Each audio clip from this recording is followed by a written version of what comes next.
J'ai appris le 14 mars que ma femme avait un cancer du sein.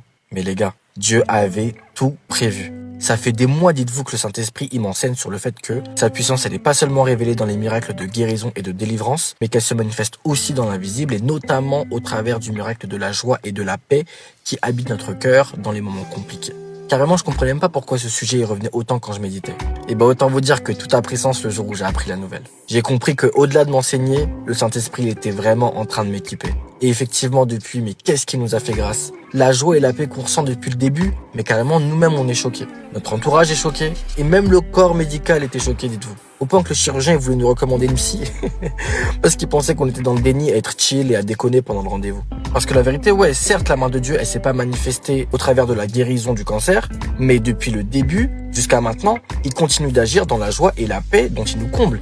Les gars, pour moi, il y a des gens qui sont dans la tristesse, la dépression et le désespoir. Et ça aurait pu nous envahir, et ça peut toujours nous envahir aujourd'hui. Mais il continue de nous faire grâce, il nous équipe de sa joie et de sa paix, vous avez même pas idée. Bref, la chimio elle arrive à grands pas, ma femme va perdre ses cheveux. Du coup là, je suis en train de lui raccourcir là un peu les cheveux, histoire que la transition soit pas trop brutale. Mais bon, franchement, vous-même, regardez, c'est de la triche. Même quand on va lui raser les cheveux, elle va continuer de détendre. C'est ça le problème avec sa beauté. En tout cas, les gars, pour ceux d'entre vous qui prient pour une guérison, une provision ou une délivrance, sachez que Dieu, il est aussi le Dieu qui maintient dans la tempête. Il n'est pas là qu'à la sortie de l'épreuve. Il est là avec vous dans l'épreuve. Ma prière aujourd'hui pour vous, c'est que Dieu vous révèle sa lumière surnaturelle, même dans les ténèbres que vous